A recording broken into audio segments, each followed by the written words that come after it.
Bienvenidos a El Relator Oscuro. Este video es un análisis criminológico de 5 de los casos de homicidio en serie más brutales de la historia de México. Investigaremos, sin censura, el modus operandi explícito de los asesinos del Campo Algodonero, del depredador nómada Fernando Hernández Leiva, del feminicida urbano César Armando Legorreta, alias El Coqueto, de la sacerdotisa sangrienta Magdalena Solís y del caníbal José Luis Calva. Nuestro objetivo es examinar en detalle los métodos de cada asesino, exponiendo la cruda realidad de sus crímenes. Analizaremos cómo la violencia extrema, la tortura y la mutilación no fueron actos aleatorios, sino el resultado de patrones psicológicos y de un entorno de impunidad que permitió que estos monstruos actuaran. Si buscas un análisis criminal que no desvía la mirada de la verdad, por más gráfica que sea, te invito a suscribirte a El Relator Oscuro y a activar las notificaciones. Comencemos. Ciudad Juárez, años 90. La entrada en vigor del Tratado de Libre Comercio de América del Norte transformó la ciudad fronteriza en un imán para la inversión extranjera. Cientos de fábricas, conocidas como maquiladoras, brotaron en el paisaje desértico, prometiendo empleo y una vía de escape de la pobreza rural. Miles de mujeres de todo México respondieron al llamado, convirtiéndose en la espina dorsal de esta nueva economía industrial. Trabajaban turnos agotadores, ensamblando productos para el mercado global por un salario que, aunque bajo, representaba el único dinero que muchas de sus familias veían. Esta migración masiva y la promesa de prosperidad escondían una realidad mucho más oscura. Las mujeres, a menudo jóvenes y solas en una ciudad que crecía sin planificación ni servicios, se convirtieron en una población vulnerable, un grupo demográfico visto como desechable por algunos de los depredadores que acechaban en las sombras de este boom industrial. El caso conocido como Campo Algodonero no es la historia de un solo asesino, sino la de una maquinaria de violencia feminicida, y se centra en dos figuras clave capturadas por el sistema: José Francisco Granados de la Paz y Edgar Ernesto Álvarez Cruz. El modus operandi atribuido a ellos era una coreografía de horror precisa y repetitiva. El ciclo comenzaba con la casa. A bordo del vehículo de Álvarez, un auto que les daba la apariencia de normalidad, patrullaban las paradas de autobús y las calles polvorientas por donde las obreras de la maquila caminaban de regreso a casa tras sus largos turnos. El engaño era su principal herramienta. Una oferta de transporte, una palabra amable, la promesa de un atajo para llegar a casa más rápido. Para una mujer joven, exhausta y con un largo camino por delante en la oscuridad, la oferta era tentadora. Una vez que la víctima estaba dentro del coche, la puerta se cerraba y la trampa se activaba. El destino no era su hogar, sino un viaje sin retorno a los vastos y desolados terrenos baldíos que rodean Juárez, lugares conocidos como Lote Bravo, donde la ley no llegaba y los gritos eran silenciados por el viento. En estos parajes, la fachada de amabilidad se desvanecía para dar paso a una violencia sádica y deshumanizante. Las víctimas eran atadas de pies y manos. La tortura no era un preludio rápido al asesinato, era el evento principal. Eran golpeadas salvajemente con puños, con rocas del desierto, con cualquier objeto contundente a su alcance. La violencia sexual era una constante, una herramienta de poder y humillación. Eran violadas repetidamente, a veces durante horas, por ambos hombres. Los cuerpos encontrados más tarde mostraban signos de mutilación extrema: senos cercenados, pezones arrancados, rostros desfigurados hasta el punto de ser irreconocibles, una táctica deliberada para borrar su identidad y dificultar el trabajo de los forenses. La confesión de Granados, obtenida en una cárcel de Texas, añadió la infame narrativa de los rituales satánicos. Describió a Álvarez como el líder de una secta que, en un frenesí inducido por la cocaína, llevaba a cabo sacrificios humanos. Según Granados, Álvarez realizaba disecciones en los cuerpos de las víctimas mientras aún estaban vivas, abriendo sus torsos para extraer sus corazones en un acto de poder supremo. Aunque muchos analistas consideran que esta narrativa satánica fue una exageración o una invención para mitigar su propia culpa, o una cortina de humo aceptada por las autoridades, los detalles de la violencia física eran terriblemente reales y consistentes con los hallazgos forenses. El asesinato era el final de este largo calvario. La mayoría moría por estrangulamiento o por los traumatismos craneoencefálicos producto de las golpizas. Sus cuerpos, desnudos o semidesnudos, eran luego descartados con absoluta indiferencia. 8 cuerpos fueron encontrados en un campo algodonero en noviembre de 2001, lo que le dio el nombre al caso, pero eran solo una fracción de las cientos de mujeres desaparecidas y asesinadas en la ciudad desde 1993. La respuesta de las autoridades fue una segunda agresión. Cuando las familias de víctimas como Esmeralda Herrera Monreal o Laura Berenice Ramos Monárrez acudían a denunciar la desaparición, se encontraban con un muro de indiferencia y desprecio. Los oficiales se burlaban, insinuando que sus hijas seguramente se habían ido con el novio o que andaban en malos pasos. Se negaban a tomar las denuncias en las primeras 48 o 72 horas, un tiempo crítico en cualquier caso de secuestro. Las escenas del crimen, cuando finalmente eran procesadas, eran contaminadas por negligencia. La evidencia se perdía, las cadenas de custodia se rompían. La investigación se centró en la fabricación de culpables. Chivos expiatorios fueron arrestados y torturados para que confesaran, como Víctor Javier García Uribe, el Cerillo, quien fue condenado y luego exonerado tras demostrarse que su confesión fue obtenida bajo tortura extrema, incluyendo quemaduras y asfixia. La retractación posterior del testigo Jorge Luis Puentes García, quien admitió haber sido presionado por la policía para implicar a Álvarez, fue la prueba definitiva de un sistema judicial corrupto, más interesado en cerrar casos para calmar la presión mediática que en encontrar la verdad. La lucha de las madres y las familias, como Marisela Ortiz y Norma Andrade, fue lo que impidió que estos casos fueran olvidados. Sin recursos económicos, gastando el poco dinero que tenían en fotocopias y transporte, organizaron marchas, pintaron cruces rosas sobre postes negros y llevaron su causa a instancias internacionales. La sentencia de 2009 de la Corte Interamericana de Derechos Humanos fue una victoria monumental.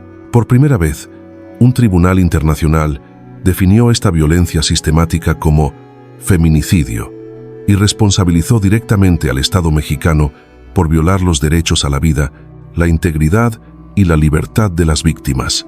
La Corte ordenó reparaciones, incluyendo la reanudación de las investigaciones de manera seria, la creación de un monumento y el reconocimiento público de la falla del Estado. El caso del campo algodonero dejó de ser una serie de crímenes locales para convertirse en un paradigma mundial de la negligencia estatal frente a la violencia de género, demostrando que la impunidad es, en sí misma, una forma de tortura para las familias y un combustible para los asesinos. Mientras Juárez se ahogaba en una violencia feminicida compleja y sistémica, otras regiones de México eran el coto de caza de un depredador de un tipo diferente. Un lobo solitario, un nómada cuya sed de sangre no conocía fronteras estatales ni perfiles de víctima específicos. Su nombre era Fernando Hernández Leiva, pero la prensa lo inmortalizó como Pancho López.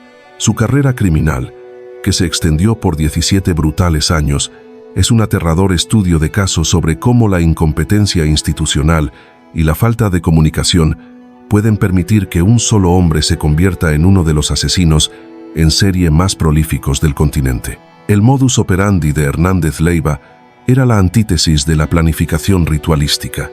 Era un depredador impulsivo, un camaleón criminal cuya violencia explotaba en momentos de oportunidad. Su territorio era México mismo. Con una corpulencia de más de 150 kilos y una astucia natural, operó con impunidad en Morelos, Jalisco, Colima, Guanajuato y Michoacán, dejando un rastro de cadáveres que las autoridades locales eran incapaces de conectar. No tenía un tipo de víctima. Asesinó a hombres, mujeres y ancianos.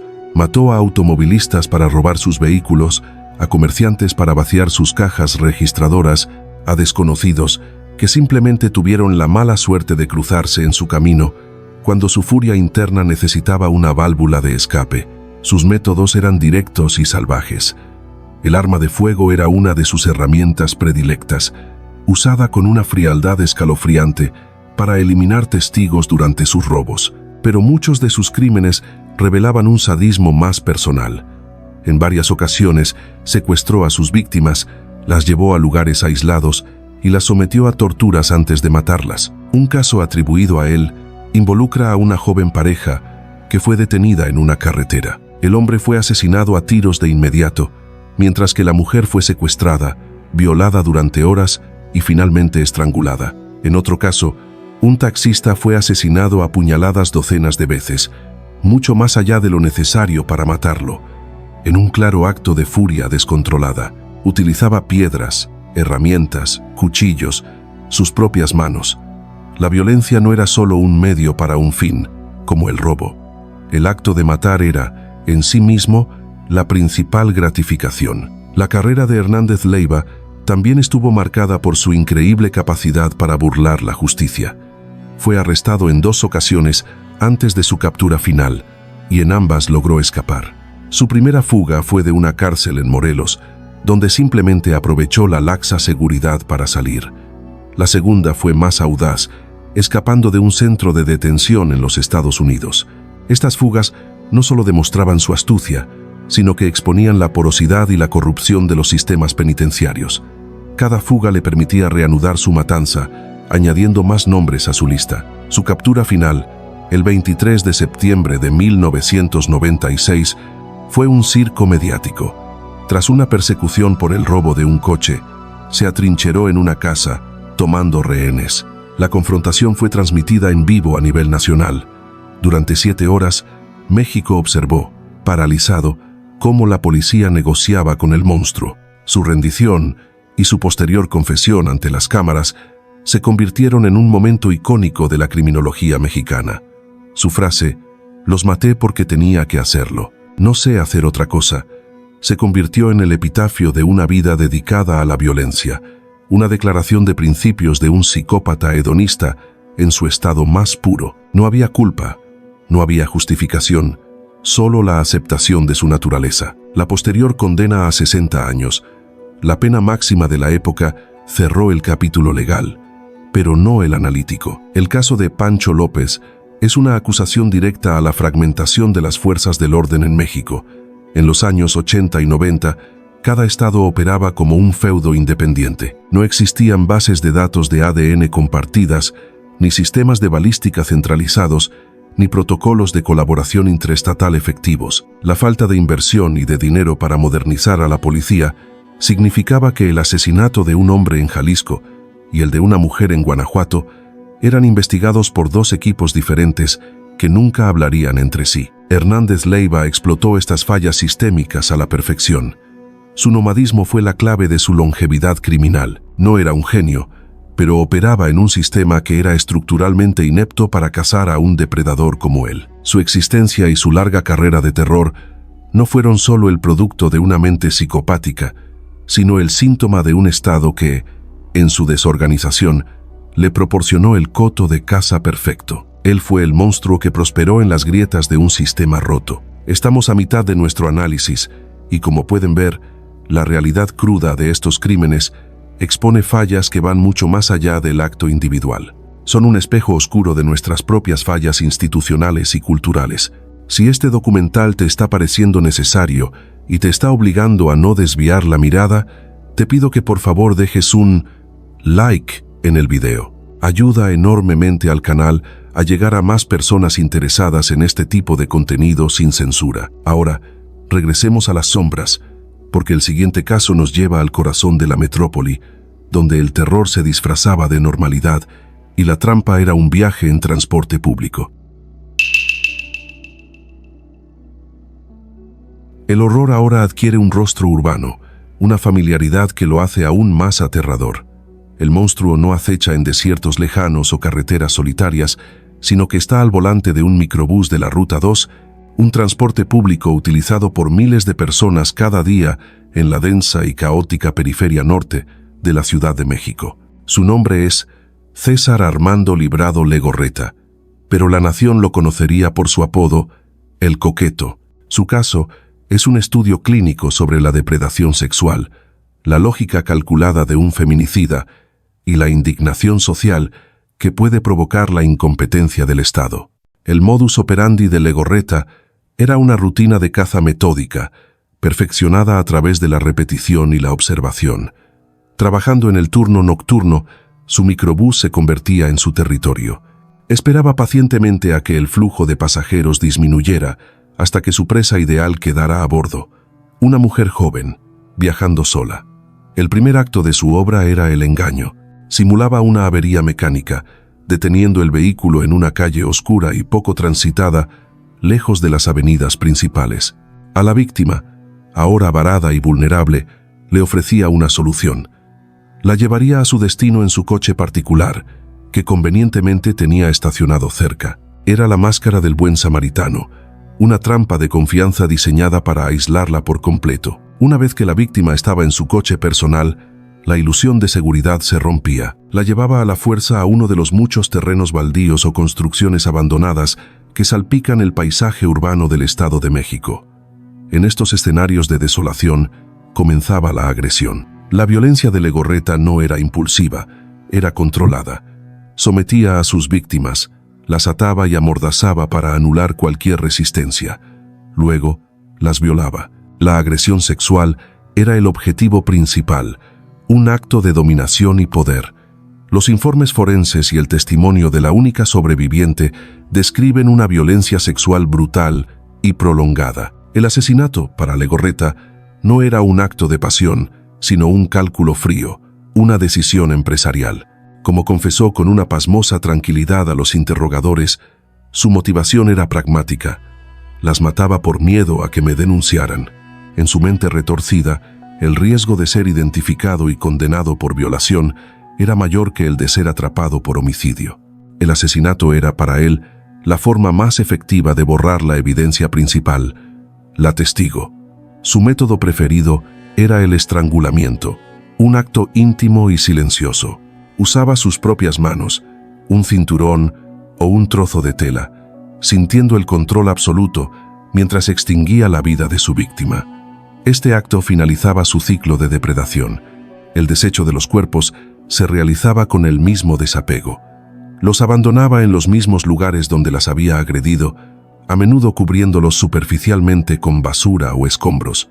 No había un intento sofisticado de ocultamiento, lo que delataba su arrogancia y su fe en la impunidad del sistema.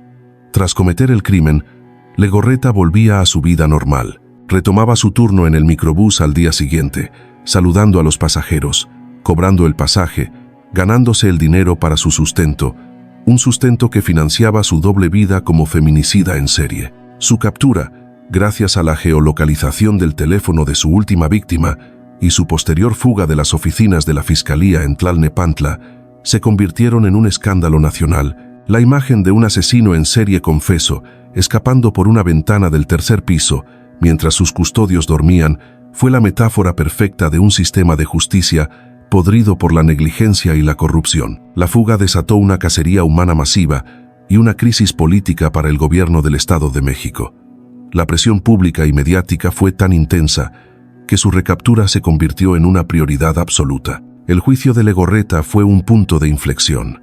Fue uno de los primeros casos de alto perfil juzgados bajo las nuevas y más estrictas leyes de feminicidio.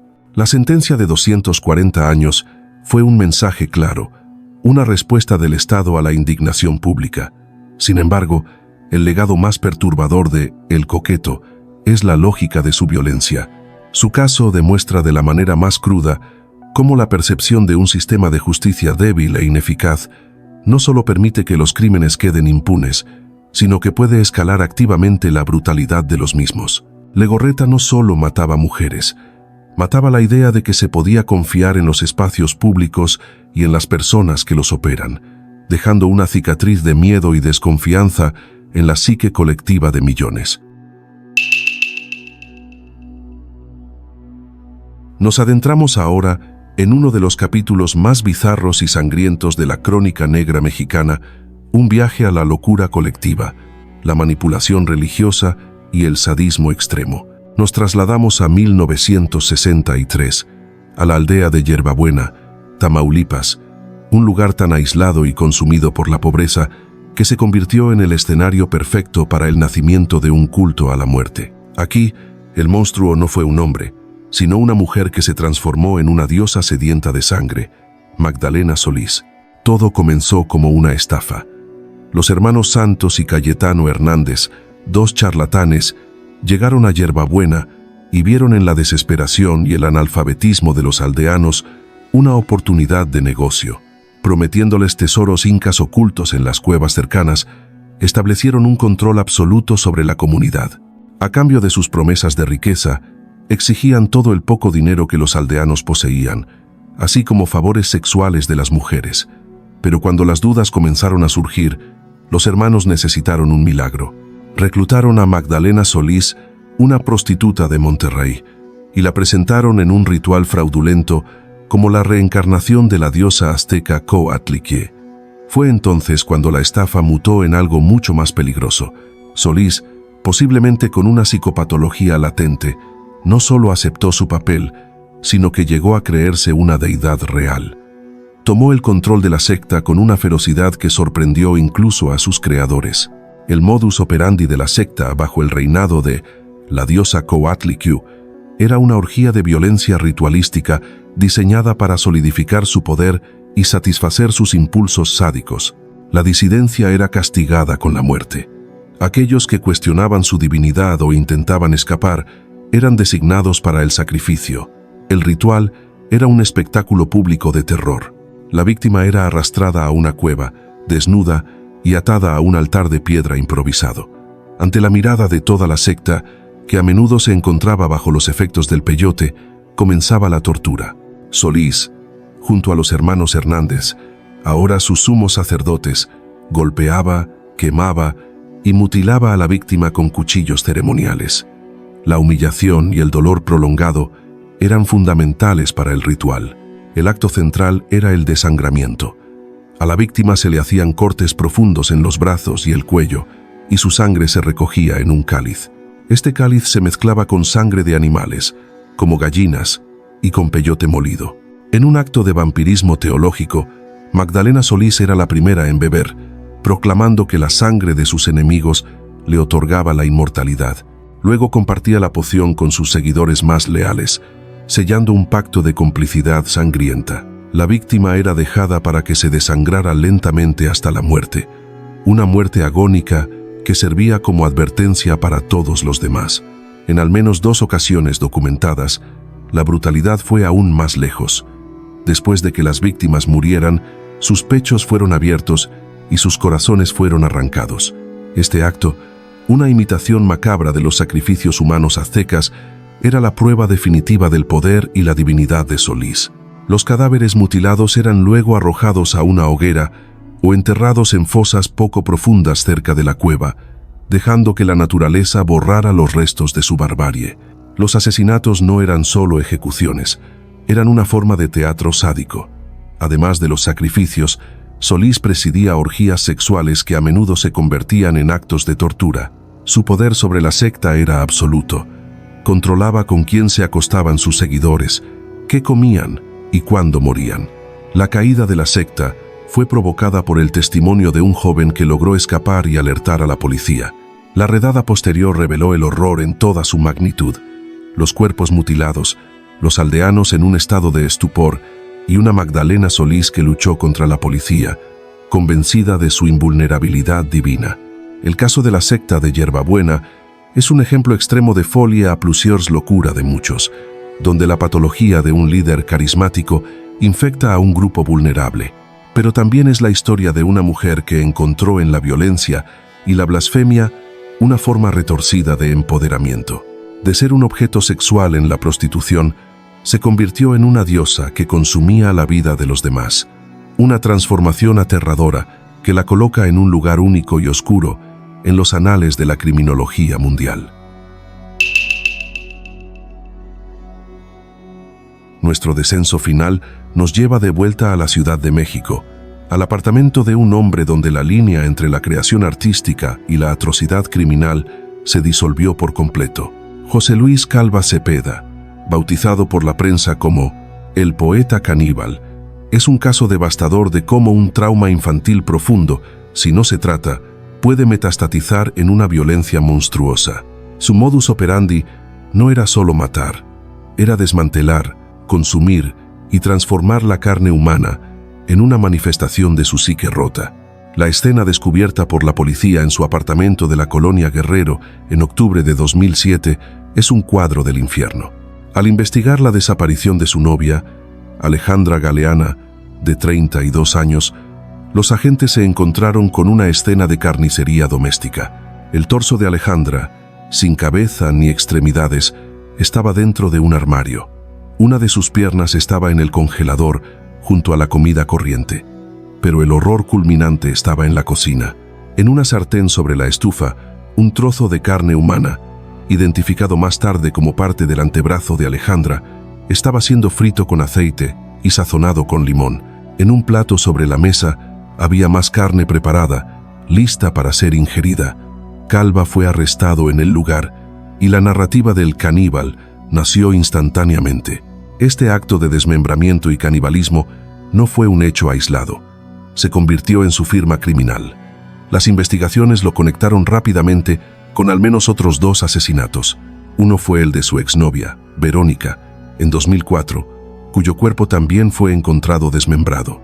El otro era el de una trabajadora sexual, cuyo cuerpo descuartizado fue hallado dentro de una maleta. El patrón era claro. Calva seducía a mujeres. A menudo en situaciones de vulnerabilidad, establecía una relación con ellas. Y ante la menor amenaza de abandono o conflicto, su psicosis se activaba. El asesinato era el preludio. El desmembramiento era un acto de deshumanización, una forma de reducir a la persona a un conjunto de objetos que podía controlar y desechar. Psicoanalíticamente, la fragmentación de sus cuerpos era un reflejo directo de su propia psique fragmentada por el trauma. El canibalismo era la expresión final y más profunda de su patología. No estaba motivado por el hambre. Era un acto simbólico, una forma perversa de posesión total. Al consumir la carne de sus víctimas, Calva buscaba una fusión definitiva con el objeto de su afecto y su ira. Si no podía poseerlas en vida, las poseería a través de la aniquilación y la asimilación. Era un intento desesperado y monstruoso de impedir el abandono, el trauma central que lo atormentó desde la infancia, la muerte de su padre, el abuso de su madre y la violación que sufrió a los 7 años. Al no tener el dinero ni el apoyo para recibir tratamiento psiquiátrico, su enfermedad mental creció sin control. Su faceta de escritor y poeta añade otra capa de complejidad. Su manuscrito inacabado, Instintos caníbales o 12 días, aunque ahora perdido, fue descrito por quienes lo vieron como una mezcla de poesía oscura y prosa que exploraba temas de coprofagia, sadomasoquismo y fantasías caníbales. No era simplemente ficción, era su plan de trabajo, un mapa de su mundo interior que finalmente decidió proyectar sobre la realidad. Su arte no era una sublimación de su violencia, era un ensayo para ella. El caso de José Luis Calva es un testimonio trágico del ciclo del abuso. La víctima se convirtió en victimario. El niño abusado se transformó en un monstruo que repetía su trauma de las formas más literales y horribles. Su suicidio en la cárcel antes de ser juzgado fue su último acto de control, negando al sistema la oportunidad de definirlo y sellando su propia narrativa como una leyenda trágica y macabra. Calva no solo mató a 3 mujeres, destruyó sus cuerpos y consumió su carne en un intento desesperado por llenar el vacío insondable que el trauma había dejado en su propia alma. Hemos viajado a través de las sombras más crudas de México, sin filtros y sin desviar la mirada. Hemos visto cómo la violencia se manifiesta de formas distintas.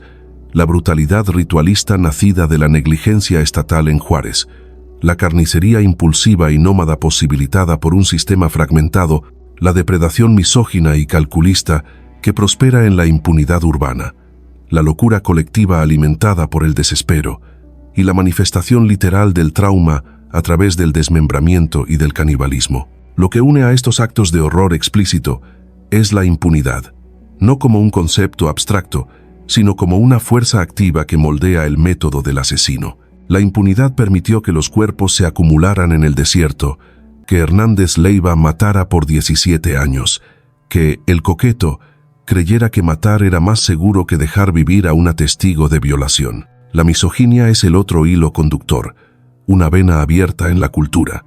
La vida de las mujeres, especialmente las pobres, las trabajadoras, es tratada como desechable.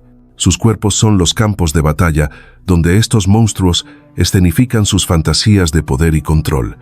Y las narrativas, como hemos visto, pueden tanto esclarecer como oscurecer.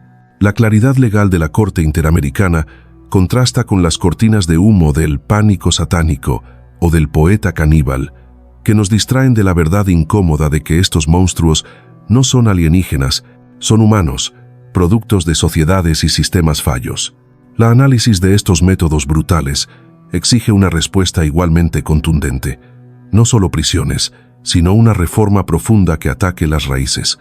La corrupción, la falta de comunicación entre las policías, la falta de inversión y de dinero para capacitar a especialistas en violencia de género y, crucialmente, el acceso a servicios de salud mental para romper el ciclo del trauma antes de que cree al próximo monstruo. En última instancia, este análisis sin censura es un acto de memoria. Es para recordar a las víctimas no como estadísticas, sino como personas cuyas vidas fueron terminadas de maneras inimaginables. Mayra, Esmeralda, Laura, Claudia, Alejandra y tantas otras cuyos nombres ni siquiera conocemos. Recordar la brutalidad que sufrieron es el primer paso para exigir una justicia que signifique más que una sentencia de prisión. Significa construir una sociedad donde estos modus operandi se vuelvan impensables. Gracias por acompañarnos en este viaje a las profundidades de la oscuridad humana e institucional en el relator oscuro. ¿Qué caso te impactó más? ¿Qué patrón consideras que es el más relevante en la actualidad? Deja tu opinión respetuosa en los comentarios. El debate informado nos enriquece a todos. No olvides suscribirte y compartir este video para que estas historias no sean olvidadas. Hasta la próxima.